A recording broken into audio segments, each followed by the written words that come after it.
ಬೆಂಗಳೂರು ಬೆಳೆದಷ್ಟೇ ವೇಗವಾಗಿ ತನ್ನ crime rate ಕೂಡ ಹೆಚ್ಚಿಸಿಕೊಂಡಿದೆ. ಕೊಲೆ, ದರೋಡೆ, ಸೈಬರ್ ಹಾವಳಿಲಿ ಬೆಂಗಳೂರೇ ಮುಂದಿದೆ. ದೇಶದಲ್ಲೇ ಬೆಂಗಳೂರು ನಂಬರ್ 1 ಕ್ರೈಮ್ ಸಿಟಿಯಾಗಿ ಬದಲಾಯಿತು. ಹಾಗಾದ್ರೆ ಪ್ರಕರಣಗಳನ್ನ ಭೇದಿಸುವಲ್ಲಿ ಸೋತು ಬಿಟ್ರಾ? ಯಾಕೆಂದ್ರೆ ಪೊಲೀಸರೇ ಹೇಳ್ಕೊಂಡಿದ್ದಾರೆ. ಯಾರದು ನೋಡೋಣ. ಬೆಂಗಳೂರು ಈಗ ಕ್ರೈಮ್ ಸಿಟಿಯಲ್ಲಿ. ನೀವು ನೋಡ್ತಾ ಇದ್ದೀರಾ ಅಶ್ವವೇಗ, ನಾನು ಪಲ್ಲವಿ ಭಟ್.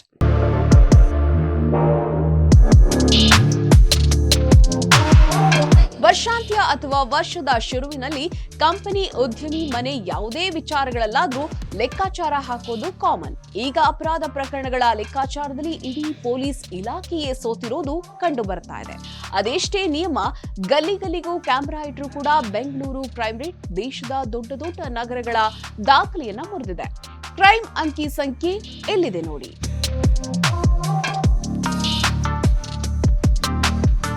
ರಾಜಧಾನಿಯಲ್ಲಿ ಕೊಲೆ, ದರೋಡೆ ಹಾಗೂ ಅಪರಾಧಗಳ ಕೃತ್ಯಗಳು ಗಣನೀಯವಾಗಿ ಹೆಚ್ಚಿದ್ದು ಐಟಿ ಸಿಟಿ ಖ್ಯಾತಿಗೆ ಕ್ರೈಮ್ ಸಿಟಿ ಎಂಬ ಕಳಂಕ ಹೊತ್ತುಕೊಳ್ಳಲಿದೆಯೇ ಎಂಬ ಆತಂಕ ಎದುರಾಗಿದೆ.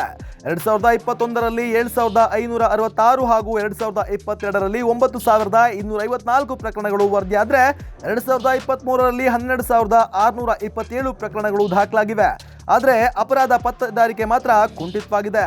ಕಳೆದ ವರ್ಷ 12,000 ಪ್ರಕರಣಗಳ ಪೈಕಿ ಕೇವಲ 3603 ಪ್ರಕರಣಗಳು ಮಾತ್ರ ಪತ್ತೆಯಾಗಿವೆ.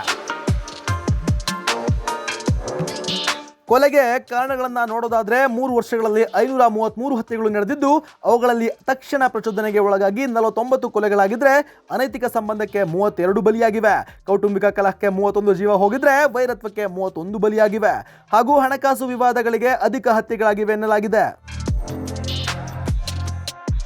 ಮೊಬೈಲ್ ಕಳ್ಳತನವನ್ನ ದರೋಡೆ ಎಂದು ಪರಿಗಣಿಸಿದ್ದು ಪ್ರಕರಣದ ಹೆಚ್ಚಳಕ್ಕೆ ಕಾರಣವಾಗಿದೆ. ಹೀಗಾಗಿ 2023ರಲ್ಲಿ ದಾಖಲಾದ 673 ದರೋಡೆ ಪ್ರಕರಣಗಳಲ್ಲಿ 385 ಮೊಬೈಲ್ ದೋಚಿದ ಪ್ರಕರಣಗಳೇ ಆಗಿವೆ. ಇದರಿಂದ ಮೊಬೈಲ್ ಸುಲಿಗೆಕೋರರಿಗೆ ಶಿಕ್ಷೆಯ ಪ್ರಮಾಣ ಹೆಚ್ಚಾಗಲಿದೆ. ರಾಜಧಾನಿಯಲ್ಲಿ ಮಹಿಳಾ ಮತ್ತು ಮಕ್ಕಳ ಮೇಲಿನ ದೌರ್ಜನ್ಯ ಕೃತ್ಯಗಳು ಏರುಮುಖವಾಗಿವೆ. ಮಹಿಳೆಯರಲ್ಲಿ ಜಾಗೃತಿ ಮೂಡಿಸಲಾಗ್ತಾ ಇದ್ದು, ಇದರಿಂದ ಸಂತ್ರಸ್ತೆಯರು ದೂರು ನೀಡಲು ಮುಂದಾಗ್ತಿರೋದು ಅಪರಾಧ ಪ್ರಕರಣಗಳ ದಾಖಲು ಹೆಚ್ಚಾಗಲು ಕಾರಣವಾಗಿದೆ. 2023ರಲ್ಲಿ 2630 ದೌರ್ಜನ್ಯ ಪ್ರಕರಣಗಳು ವರದಿಯಾದರೆ 2023ರಲ್ಲಿ 3260 ಪ್ರಕರಣಗಳಾಗಿವೆ. ಅದೇ ರೀತಿ ಮಕ್ಕಳ ಮೇಲಿನ ದೌರ್ಜನ್ಯ ಸಂಬಂಧ 2022ರಲ್ಲಿ 561 ಹಾಗೂ 2023ರಲ್ಲಿ 631 ಪ್ರಕರಣಗಳು ದಾಖಲಾಗಿವೆ.